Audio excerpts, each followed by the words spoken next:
Hi hello welcome to our channel. నేను మీశ్రీ. ఈరోజు మనం చెప్పుకోబోయే కదా మిసెస్ అగస్త్య పార్ట్ 11. కథలోకి వెళ్లే ముందు వీడియోని లైక్ చేసి హైప్ చేయడం మిస్ చేయకండి. నా గుండె వేగం పెరిగిపోతుంది. మధ్యాహ్నం 3 గంటల సమయం అది. ఎవరూ లేని టైంలోనే వస్తాడనుకున్నాను నేను. రామ్తో నన్ను చూసి ఏమనుకుంటాడో ఏమో అని భయం వేస్తుంది నాకు. తను ఏమనుకుంటే నాకేంటి? తనతో నేనేమైనా కలిసి బ్రతుకుతానా? ఎన్నో ఆలోచనల మధ్య భయం మాత్రం పోవడం లేదు నాకు. ఎందుకో తెలియట్లేదు. నా భయాల్లో నేనుండగా మాది లాస్ట్ రూమ్ కాబట్టి చిన్న వరండా లాంటి ప్లేస్ ఉంది అక్కడ. అక్కడికి తీసుకెళ్ళాడు. ఇంత చాటుకు తీసుకొచ్చాడేంటి ఇతను? ఖచ్చితంగా నాకేదో మూడుంది. ఇలా ఉన్నాయి నా ఆలోచనలు అతన్ని చూస్తుంటే. సార్ అంటూ భయంగా పిలిచాను నేను అగస్త్యని. నా నోటి నుంచి కూడా మాట రావడం లేదు. ఎందుకు తనకింత భయపడుతున్నాను నేను? నేను ఊహించిన విధంగా నన్ను గట్టిగా హత్తుకున్నాడు. ఆ హఠాత్ పరిణామానికి కొంచెం సేపు నా మెదడు పనిచేయలేదు. అలాగే బిగుసుకుపోయి ఉన్నాను నేను. కళ్ళు పెద్దవి చేసి నోరు తెరిచి మరీ చూస్తున్నాను. చాలా హ్యాపీగా ఉన్నాను అంటూ నా భుజం మీద గడ్డ నిలిపాడు తను. సీన్ రివర్స్ అయినందుకు హ్యాపీగా ఉండాలో లేక తన పనులకు అర్థం కాక అయోమయంగా ఉండాలో కూడా నాకు తెలియడం లేదు. ఏమైంది సార్ అని అడగాలి అనుకుని ఆగిపోయాను నేను. అగస్త్య ముఖంలో బాధగాని సంతోషంగాని ఏనాడు చూడలేదు నేను. ఒక్క కోపం ద్వేషం మాత్రమే చూశాను ఇప్పటి వరకు. తన ఫీలింగ్స్ నాతో పంచుకుంటున్నందుకు ఒకవైపు సంతోషంగా ఉన్నా తనకి నేను కరెక్ట్ కాదు, తను నాకు కరెక్ట్ కాదని తెలుస్తూ ఉంటే తనకి ఇంత దగ్గర అవడం నాకు నచ్చనేలేదు. తన ఛాతీ మీద చేతులు పెట్టి దూరం పెట్టాలని చూసేలోపే తన చెయ్యి నా నడుము చుట్టూ చేరిపోయింది. తన ముఖంలో ప్రశాంతత తన స్పర్శలో తెలుస్తోంది నాకు. ఇంత సంతోషంగా ఎందుకు ఉన్నాడో నాకైతే అసలు తెలియట్లేదు. అర్థం కావటం లేదు ముందు. కొంత సమయం అలాగే ఉండిపోయి నా మెడకి తన పెదవుల స్పర్శ తాకించాడు. అది ఆటోమేటిక్గా జరిగిందో లేక తన పని తెలియదు కానీ ఉలిక్కిపాటుగా నెట్టేశాను తన్ని మరింత గట్టిగా. అప్పుడు నా నుంచి కాస్త దూరం జరిగాడు తను. నేను తలదించుకొని చేతులు నలుపుకుంటూ ఉన్నాను. అలాగే నీతో చాలా మాట్లాడాలి, ఒకసారి ఇంటికి రావచ్చు కదా అంటూ తను రిక్వెస్ట్ చేస్తుంటే షాక్ అయిపోయాను నేను. అయినా తన గురించి తెలియందా ఏంటి? ఇప్పుడే రిక్వెస్ట్ చేస్తాడు, లేదంటే బెదిరిస్తాడు. అందుకే నేనేం మాట్లాడకుండా మౌనంగా ఉన్నాను. నాకు తన ఆఫీస్ నుంచి రిలీవింగ్ లెటర్ కావాలి. అడిగితే చంపేస్తాడు. అడక్కపోతే మరొక చోట ఉద్యోగం చేయలేను. తను ఏదో చెప్పాలని అనుకుంటున్నాడు కదా, అప్పుడు మెల్లిగా విషయం చెప్పేస్తాను. వర్క్ ఫ్రమ్ హోమ్ చేసుకుంటూ డాడీని చూసుకుంటాను. ప్రస్తుతం అయితే ఇతని నుంచి బయటపడాలి. నా ఆలోచనలో నేనుండగానే నా బుగ్గ మీద చిట్క వేశాడు తను. చుర్రుమంది నాకు తన పనులకి. చిన్నప్పటి నుంచి నా చెంప మీద ఎవరైనా తాకినా నాకు మహా చిరాకు. నాకే తెలియకుండా కోపంగా చూసాను తన వైపు. ఆటోమేటిక్గా నా చెయ్యి నా చెంప మీదకి చేరిపోయింది. నొప్పి వేసిందా అని అడిగాడు. అలా గిల్లితే నొప్పేదా మరి అని ఉక్రోషంగా అన్నాను నేను. మరోసారి తన పెదవుల చాటున నవ్వు నా కంటపడింది. కానీ ఆ నవ్వు చిటికలో మాయమైపోయింది. చటుక్కున ముందుకొచ్చి బుగ్గ మీద ముద్దు పెట్టాడు నాకు. అంతే ఇక. సార్ ఏం చేస్తున్నారు మీరు? నాకు ఇష్టం లేకుండా ఇలాంటి పనులు ఎందుకు చేస్తున్నారు మీరు అసలు అని ఏడుపు గొంతుతో అడిగాను నేను. నాకు నచ్చట్లేదు తను అలా చేయడం. తనకు చనివిస్తే మళ్ళీ దగ్గర అవుతాడు. నిజానికి తనకి దగ్గర కావాలనుంది కానీ కాలేను. కానీ తనకి నేనంటే ఇష్టం మాత్రమే ఉంది. ఇష్టంలో ప్రేమ ఏమాత్రం లేదు.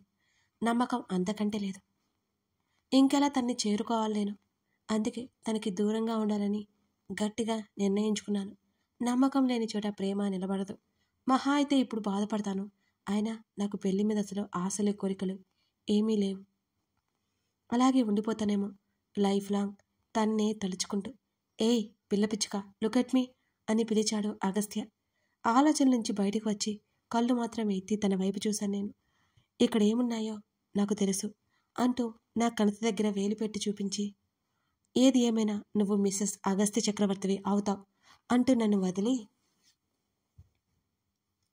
రేపు మా నానమ్మ హాస్పిటల్కి వస్తుంది, మన పెళ్లి గురించి కూడా మాట్లాడేస్తుంది అంటూ నా బుగ్గ మీద తట్టి వెళ్ళిపోయాడు మిస్టర్ అగస్త్య చక్రవర్తి.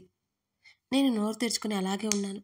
రామ్ గురించి ఒక్క మాట కూడా అడగకపోవడం ఆశ్చర్యమైతే తన ఫీలింగ్స్ నాతో చెప్పడం పెద్ద ఆశ్చర్యం. నన్ను కుదురుగా ఉండనివ్వట్లేదు. ఉండనిచ్చేటట్టే లేడు ఈ మనిషి. మహానుభావుడు అసలు. వెళ్తూ వెళ్తూ నాలో ఫ్రస్ట్రేషన్ పెంచిపోయాడు. నా బ్రెయిన్ బ్లాస్ట్ అయ్యేలా ఉండడంతో ఓ కాఫీ తాగి వద్దామని డాడీ రూమ్లోకి వెళ్ళాను. డాడీకి చెప్పి వెళ్దామని. డాడీ నిద్రపోతూ ఉండటంతో నర్స్కి చెప్పేసి నేను బయటికి వెళ్ళిపోయాను. హాస్పిటల్కి కొంచెం దూరంలో ఉన్న కాఫీ షాప్కి వెళ్ళాను నేను. ఓ స్ట్రాంగ్ కాఫీ ఆర్డర్ ఇచ్చి కూర్చున్నాను. వర్క్ ఫ్రమ్ హోమ్ జాబ్ గురించి వెతుక్కుంటూ ఉండగా 3 కంపెనీస్ నా కంటపడ్డాయి. సంతోషంతో నా కళ్ళు మెరిశాయి. హాస్పిటల్కి వెళ్ళిన వెంటనే అప్లై చేసుకోవాలి అని అనుకుంటున్నాను నేను. కాఫీ షాప్ అంతా రచ్చరచ్చగా ఉంది. గొడవగా కూడా ఉంది. అసలే నా ఫ్రస్ట్రేషన్ పోవాలి, ఇక్కడ ప్రశాంతంగా ఉంటుందని. నేను వస్తే వీలగోల ఏంట్రా బాబు అంటూ చుట్టూ చూశాను. ఒక బ్యాచ్ పిచ్చి పిచ్చిగా గొడవ చేస్తున్నారు.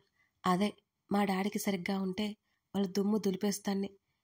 ఇప్పుడు నన్ను నేను ప్రొడక్ట్ చేసుకోవడమే కష్టం అనుకుంటే ఇంకేం గొడవలో తలదూర్చకూడదు అనిపించింది. నేను గట్టిగా ఫిక్స్ అయిపోయాను. కాసేపట్లో కాఫీ తీసుకొచ్చి వెళ్ళారు వెయిటర్. కాఫీ ఆస్వాదిస్తూ తాగుతూ ఫోన్ చూసుకుంటూ ఉన్నాను నేను. సడన్గా నా ముందు చైర్లో ఎవరో వచ్చి కూర్చున్నారు. మా డాడీకి అలా అయిన తర్వాత నా ఫ్రెండ్స్ అందరూ ఫేక్ అని అర్థమైపోయి వాళ్ళకి చాలా దూరంగా ఉన్నా నేను.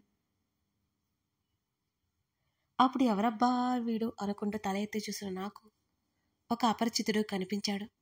ఒక ఎర్ర గులాబీ పట్టుకుని ఐ లవ్ యూ అన్నాడు నవ్వుతూ. ఆశ్చర్యంగా చూస్తూ కుర్చీలోంచి లేచి నిలబడ్డాను నేను. ఏ బ్యూటీ తీసుకో అంటూ ఇంకా చిరునవ్వులు చెందిస్తూ అన్నాడు. నాకైతే చిర్రెత్తుకొచ్చింది.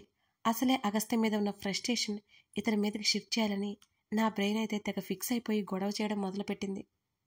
ఏయ్ ఆర్ యు మ్యాడ్ అని కోపంగా అరిచాను నేను ఊరుకోకుండా. ఎస్ ఐఎమ్ మ్యాడ్ అంటూ చైర్లో వెనక్కి వాలాడు అతను. టేబుల్ మీద ఉన్న ఫోక్తో వాడి గొంతు మీద కసకస పొడిచేయాలనిపించింది. అంత కోపం వచ్చేసింది నాకు. నా ఫోన్ తీసుకుని బ్యాగ్లో పెట్టేసుకుని భుజానికి తగిలించుకున్నాను నేను. ఏయ్ ఏంజల్, ప్రపోజ్ చేశాను కదా, ఏదో ఒకటి చెప్పొచ్చు కదా అంటూ నవ్వుతున్నాడు అతను. దూరంగా ఉన్న అగస్త్య ఫ్రెండ్స్ మా వైపే ఆతృతగా చూస్తున్నారు. యూ జస్ట్ షటప్ అంటూ మరొకసారి అరిచి వెళ్ళిపోతుంటే ఏంజల్ ఫీల్ మై లవ్ అంటూ వెనక నుంచి అరిచాడతను. గబగబా అక్కడి నుంచి బయటకు వచ్చేసాను నేను. వీడెవర్రా బాబు, కాసేపటికే కంగారు పెట్టేశాడు. ఛీ నా బ్రతుకు, ఇలాంటి పుచ్చు వంకాయలన్నీ నాకే తగులుతాయి. ఎందుకు దేవుడా నేనంటే ఇంత పగ నీకు అని మనసులోనే అనుకున్నాను, నా మీద నేనే జాలి చూపించుకుంటూ. ప్రస్తుతం నా మీద సింపతి చూపించే వాళ్ళు ఎవరున్నారు కనుక నాకు నేనే చూపించుకోవాలి, తప్పదు కదా. గబగబా హాస్పిటల్లోకి వెళ్ళిపోయి డాడీ దగ్గరికి వెళ్ళాను నేను. బేబీ అగస్త్య వచ్చి వెళ్ళాడా అని అడిగారు డాడీ. అవునన్నట్టు తల ఊపాను. అదేంటో తను ఎప్పుడు వచ్చినా నేను నిద్రపోతూనే ఉంటాను అని డాడీ ముఖం చిన్నబుచ్చినట్టుగా అన్నాడు. డాడీ ఇప్పుడు మీరు పేషెంట్, రెస్ట్లో ఉండాలి కదా, కావాలంటే ఆయన గారు మళ్ళీ వస్తారులే అన్నాను నేను. నీకు తెలియదు బేబీ, అగస్త్య చాలా బిజీగా ఉంటాడు. వాళ్ళ బిజినెస్ ఒక్కడే రన్ చేస్తున్నాడు. Great sun, I like him. నా కోసం ఇక్కడి వరకు రావడమే గ్రేట్. నేనే తన్ని కలవలేకపోయాను అని అన్నారు డాడీ. డాడీ చెప్పింది నిజమే. ఆఫీస్లో ఒక క్షణం కూడా ఖాళీ ఉండదు తనకి. ఒకవైపు తింటూ మరొక వైపు సిస్టమ్ చూడడం ఎన్నోసార్లు గమనించాను నేను. తను ఇలా నా కోసం రావడానికి కారణం ఏమై ఉంటుంది? నిజంగా తను నన్ను ప్రేమించాడా? ఏమో అర్థం కాలేదు. తర్వాత రోజు తను మా కోసం ఏం చేశాడో తెలిసి షాక్ అయ్యాను నేను. తన్ని ఎంత తప్పుగా ఆలోచించానో తెలిసి కన్నీళ్ళు ఆగలేదు నాకు. మా మాటల్లో మేము ఉండగానే అంకుల్ లోపలికి వచ్చారు. అంకుల్, డాడీ ఇప్పుడు లేవగలుగుతున్నారు కదా, ఇంటికి తీసుకువెళ్ళవచ్చా అని అడిగాను నేను డాక్టర్ అంకుల్ని. శ్రీదా, మీ డాడీ ఇంకా కోలుకోలేదు. నువ్వు అనుకునేలా మామూలుగా 10 రోజులు పోతే ఆయన నడవలేరు. బ్రెయిన్ నుండి లెగ్స్కి సిగ్నల్ పంపించే నెర్వ్స్ వీక్ అయిపోయాయి అని డాక్టర్ అంకుల్ చెప్పగానే భయం వేసింది నాకు. అంకుల్ అంటే ఏంటి డాడీ అని భయపడుతూనే అడిగాను నేను. లేదు శ్రీజ, ఫిజియోథెరపీ చేయించాలని చెప్పాను కదా తల్లి. దాన్ని కంటిన్యూ చేద్దాం, అప్పుడు రిజల్ట్స్ వస్తుంది ఖచ్చితంగా. ఇలాంటి కేసులు ఎన్నో చూశాను నేను. Don't worry. హాస్పిటల్లో ఉంచడానికి కారణం మీ డాడీని హ్యాండిల్ చేయడం నీ వల్ల కాదు తల్లి. టైంకి మెడిసిన్ ఇస్తూ చూసుకోవాలి కదా. ఏదైనా తేడాగా ఉన్నా ఇక్కడ హాస్పిటల్లో నర్సెస్ చూస్తారు అని అన్నారు అంకుల్. అంకుల్, డాడీ క్యూర్ అవడానికి ఎన్ని రోజులు పడుతుంది అని అడిగాను నేను ఫీజు గురించి లెక్కలు వేసుకుంటూ. 2-3 నెలలు పెట్టొచ్చమ్మా, అంతకంటే ముందే కూడా జరగచ్చు అని అన్నారు అంకుల్. ఓకే అంకుల్, అంతవరకు ఇక్కడే ఉంటాం అని చెప్పాను నేను. అంకుల్, ఒకసారి బిల్స్ చూడాలి అని అడిగాను నేను. నర్స్కి సైగ చేసి వెళ్ళిపోయారు డాక్టర్ అంకుల్. డాడీ పరిస్థితికి ఇంకా క్యూర్ అవ్వలేదని డాడీని చూస్తేనే అర్థమవుతుంది. మాట్లాడుతూనే నిద్రలోకి జారుకుంటారు. బ్రెయిన్ ఫంక్షన్ కరెక్ట్గా లేదు కూడా, అది నాకు తెలుస్తూనే ఉంది. నర్స్ దగ్గరికి వెళ్ళి బిల్స్ అన్నీ తీసుకున్నాను. పేమెంట్ చేసిన వ్యక్తి నేను కాదే, ఎవరో నాకే ఇచ్చినట్టున్నారు అని ఫైల్ క్లోజ్ చేసి నర్స్కి ఇస్తుంటే పైన డాడీ పేరు ఉంది. మళ్ళీ మరోసారి చూశాను. ఖచ్చితంగా అది డాడీ పేరే. ఇది డాడీ ఫైలే. లోపలేంటి అంతా వేరుగా ఉంది. నేను పేమెంట్ చేసినట్టుంది. ఆ ఫైల్ రూమ్లోకి తీసుకొచ్చాను. డాడీ అప్పటికే నిద్రలేచ్చారు. భోజనం పెట్టేసి నేను తినేసి అలా బెడ్ మీద వాలి ఆ ఫైల్ని చెక్ చేస్తూ కూర్చున్నాను. ఇప్పటి వరకు డాడీకి 10 లక్షల వరకు ఖర్చు అయ్యాయి. మరి ఇక్కడేంటి 25 లక్షలు బిల్లు చూపిస్తోంది. డాడీ సంవత్సరం నుంచి కోమాలో ఉన్నారు. నెలకి 1,00,000 అని డాక్టర్ చెప్పారు. అదేంటి ఇక్కడ ఇలా ఉంది అంటే మొత్తం 35 లక్షల. హుష్, నాకేమీ అర్థం కావడం లేదే. నేను కట్టింది 10 లక్షలే కదా. అంతేకాకుండా బిల్ మొత్తం కట్టింది సుదర్శన్ అంకుల్ అని ఉంది ఏంటి ఇక్కడ. సుదర్శన్ అంకుల్ ఎవరో కాదు, అగస్త్య ఆఫీస్లో నాకు జాబ్ ఇప్పించారు. మా డాడీకి ఆయన కూడా క్లోజ్ ఫ్రెండ్. రేపు ఒకసారి అంకుల్ని కలిసి మాట్లాడాలి అంటూ నిద్రపోవడానికి కళ్ళు మూసుకున్నాను. అసలు నిద్ర అయితే పడితే కదా. ఎలాగో అలా ఉదయం అయిపోయింది. డాడీకి ఉదయాన్నే కావాల్సినవన్నీ అందించి అలా నిద్రముఖంతోనే సుదర్శన్ అంకుల్ ఇంటికి వెళ్ళాను నేను. ఉదయాన్నే ఆ వాతావరణంలో వచ్చిన నన్ను చూసి, ఆ అవతారంలో ఉన్న నన్ను చూసి షాక్ అయ్యారు. హాయ్ శ్రీ, రా అంటూ కాఫీ ఆర్డర్ చేశారు అంకుల్. నో థ్యాంక్స్ అంకుల్, అర్జెంటుగా ఒక విషయం గురించి మాట్లాడాలి మీతో, అందుకే వచ్చేశాను అని చెప్పాను అంకుల్తో. ముందు కాఫీ తీసుకోరా అంటూ కాఫీ ఇచ్చింది ఆంటీ. అంకుల్, నేను ఆల్రెడీ తాగేసి వస్తున్నాను, ఇంపార్టెంట్ విషయం మాట్లాడాలి అని అంటూ బ్యాగ్లో నుండి ఫైల్ తీసి అంకుల్ ముందర పెట్టాను నేను. అంకుల్, ఏంటి ఇదంతా? డాడీ బిల్స్ పే చేసింది మీరు అని ఈ ఫైల్లో ఉంది. ప్లీజ్ అంకుల్, అసలేంటి ఇదంతా చెప్పండి అని నేను బ్రతిమాలతో అడిగాను. అదేం లేదురా, నేనే డాక్టర్ గారితో మాట్లాడడానికి వచ్చాను. నాన్న గురించి అక్కడ సైన్ పెట్టాను. ఏదైనా అవసరం ఉంటే కాల్ చేయమని చెప్పాను అని అన్నారు అంకుల్.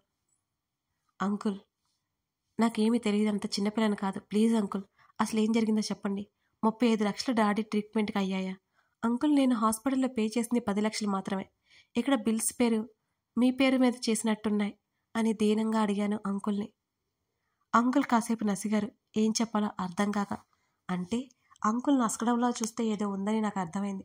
నేను లేచి వెళ్ళి అంకుల్ ముందు మోకాల మీద కూర్చొని, అంకుల్ ప్లీజ్ అసలు ఏం జరిగిందో చెప్తారా అని అడిగాను మరోసారి, కన్నీళ్ళని ఆపేస్తూ. అప్పటి వరకు మా డాడీకి ఎటువంటి లోటు లేకుండా చూసుకున్నానని గర్వం. ఇక నేను చేసింది ఏమీ లేదని తెలుస్తుంటే నాకు భయమేస్తోంది. ఇంతకు ఎవరిదంతా చేశారో అర్థం కావడం లేదు. మా డాడీకి ఇంకేమైనా ప్రాబ్లం ఉందేనేమోనని ఇంకా భయమేస్తోంది నాకు.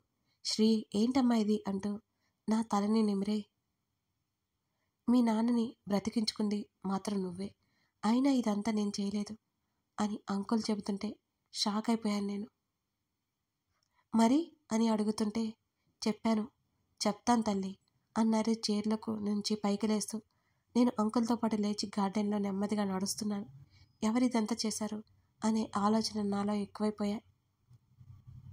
కొన్ని రోజుల క్రితం అగస్త్య నా దగ్గరికి వచ్చాడు అని అంకుల్ చెప్తుంటే నేను షాక్ అయిపోయాను. ఎవరు అంకుల్? అగస్త్య అని అడిగాను. అంకుల్ చెప్పింది నేనే సరిగ్గా వినిపించుకోలేదని నమ్మకం కలగట్లేదు. అగస్త్య చక్రవర్తి అంకుల్ నవ్వుతూ చెప్పగానే కళ్ళు పెద్దవి చేసి చూశాను నేను. నా తల నిమిరి, తను ఇండియా వచ్చిన తర్వాత నువ్వు పెళ్ళి వద్దు అన్నావని తెలిసిందట అని అన్నారు అంకుల్. నేను అలా అనలేదని నాకు తెలుసు. ఇప్పుడు ఎందుకో ఆ విషయం చెప్పాలి అని అనిపించలేదు, అనుకోలేదు కూడా నేను. కథ కొనసాగుతుంది. అగస్త్య శ్రీధ కోసం ఇదంతా చేయడం ఏంటి? ఎందుకు బ్యాక్గ్రౌండ్లో ఉండి ఇదంతా చేస్తున్నాడు? మరి శ్రీధని అతను ప్రేమించిన మాట వాస్తవమేనా? ఇంకా అతను తన ఆఫీస్లో జాయిన్ చేసుకోవడానికి వెనుక కారణం ఏదైనా ఉందా? ఇవన్నీ తెలియాలంటే ఈ కథని ఫాలో అవ్వాల్సిందే. కథ నచ్చితే లైక్ చేసి కామెంట్ చేయండి. అలాగే మరిన్ని వీడియోస్ కోసం మన ఛానల్ని సబ్స్క్రైబ్ చేసుకుని సపోర్ట్ చేయడం మర్చిపోకండి ఫ్రెండ్స్. మీ కామెంట్స్, మీ లైక్సే నాకు బలం. Thank you friends.